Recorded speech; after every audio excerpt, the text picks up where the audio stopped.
kemudian Gus Ipul menyerukan pada warga NU tidak boleh memilih capres yang didukung Pak Hasim. Ini sebetulnya ada narasi kebencian. Yang dilihat itu kan narasi apa yang dibangun oleh calon pemimpin ini kan gitu. Jelas dari pesta demokrasi karena perbedaan pilihan karena adanya kepentingan pragmatis, lantas menggantikan nilai-nilai kemanusiaan, lantas kemudian mengintimidasi hak-hak politik seseorang yang itu dijamin oleh konstitusi. Untuk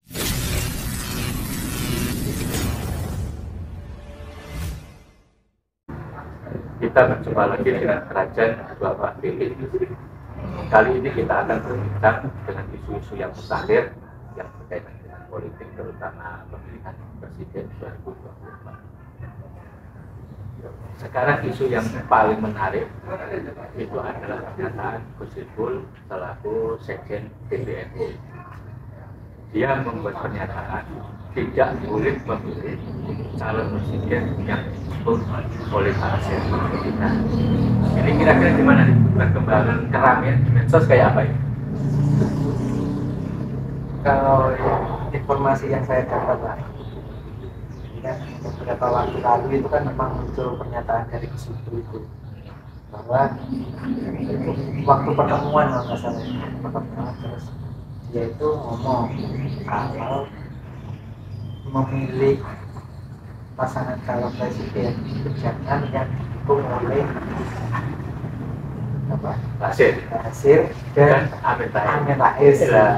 Nah ini kan saya rasa ini kan nggak etis lah seorang sekjen PBNU membuat pernyataan seperti itu. Iya. Karena kan kalau kita lihat kasusnya Basir pun dia kan tidak sampai dicabut hak politiknya gitu. Oh ya, itu justru yang harus kita kuliti. Apalagi seorang Amin Rais gitu kan. Dia kan saat ini kan sebagai apa dewan dari Partai Umat kan. Ini kan apa mungkin pernyataan itu muncul karena perbedaan jalan politik aja. Oh yang pasti ya. Jadi kan ini kita kuliti dulu kan soal Basir.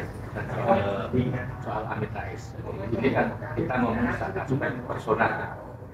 Saya pikir pernyataan Gus Ipul itu keterlaluan.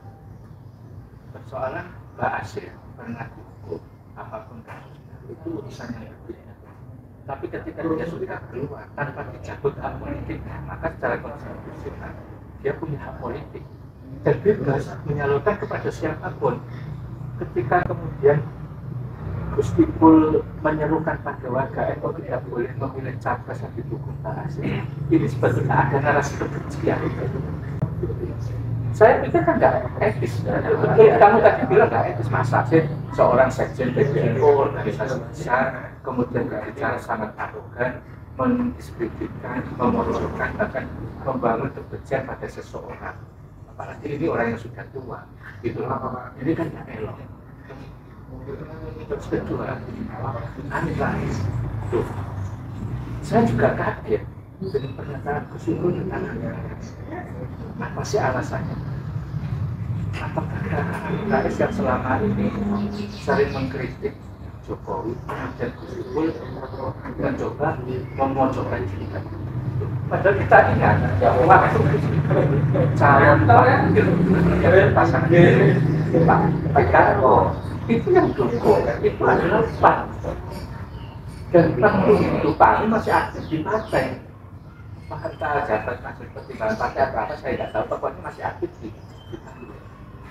Kok tiba-tiba sekarang kemudian mendiskreditkan, memojokkan, bahkan seolah-olah membangun kebencian dengan tokoh. Berarti kan kalau secara tidak langsung kan yang dikatakan Gus Ipul ini bukan pendidikan politik yang bagus untuk masyarakat gitu. Karena kan dari berita itu ada komenan ini yang menarik, ini komenan dari netizen. Jadi gini, ini ada paslon, terus ada orang masyarakat yang dulu punya kasus, terus masa paslon ini harus menjawab aku gak mau didukung kamu karena kamu punya masalah. Nah, Kan gak mungkin bang gitu kan. Kan lucu ini hasilnya. Jadi hak memilih. Jadi kan harusnya kan yang dilihat itu kan narasi apa yang dibangun oleh calon pemimpin ini kan gitu. Jadi persoalan uang nggak asing maupun anak tidak punya persoalan hukum dicampur atas hak politik. Jadi bebas mau dia punya hak memilih, bahkan dia punya hak kok kemudian terus membangun narasi. Nah, narasi ini kan nggak seimbang, kemudian untuk menyerupai orang. Berarti ini kan membangun kebencian warga NU terhadap tokoh-tokoh ini. Ini dari ajaran apapun itu kan. Saya itu betul nanti langsung masa setelah sekjen BPO karena dia ajaran-ajaran Islam kan sampai nakil. Makanya Gus Ipul coba dijelaskan ajaran Islam yang mana, kemudian yang melarang yang orang yang punya hak politik kemudian diberi stigma dan seolah-olah disuruh dipuji oleh warga tidak boleh, itu karena tidak manusiawi. Nah ini problemnya tidak hanya persoalan hak politik hasil maupun hak politik, tapi problemnya adalah hak politik itu adalah hak asasi manusia. Nah, kemudian ini ada tanggapan yang menurutku ini kan pernyataan Gus Ipul itu kan nggak atas. Tapi di sini itu ada pernyataan dari Yeni Wahid. Dia itu malah mengamini apa yang diatakan Gus Ipul. Ingat kalau aku melihat Yeni ini kan sosok yang diidentikan dengan Gus Dur karena kan masih tokoh humanis. Nah ini kan sangat bertentangan dengan apa yang dibangun Gus Dur selama ini Pak. Iya. Jadi ada dua hal. Sebetulnya ini kan problem pragmatis dari kedua tokoh ini. Kedua tokoh ini. Kalau Gus Ipul seperti yang sudah disampaikan siapa itu tokoh NU itu yang dari pinanya itu kan Gus siapa lupa saya.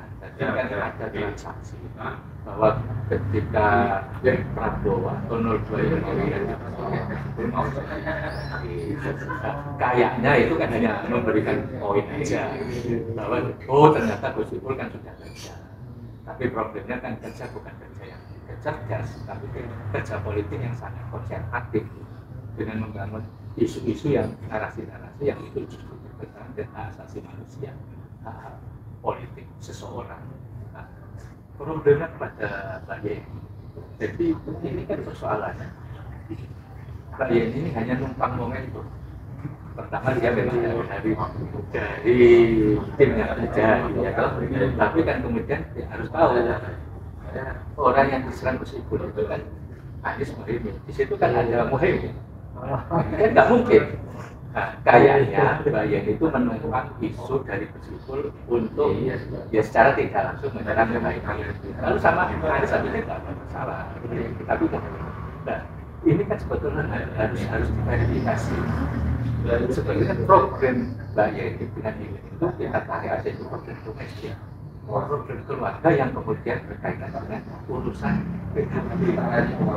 Tapi kan jangan lantas apa kemudian apa sepakati bahasa Gus Ipul.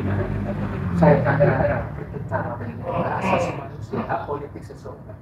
Padahal Mbak Yeni setelah ini memperjuangkan hak humanisme universal, hak manusia secara universal.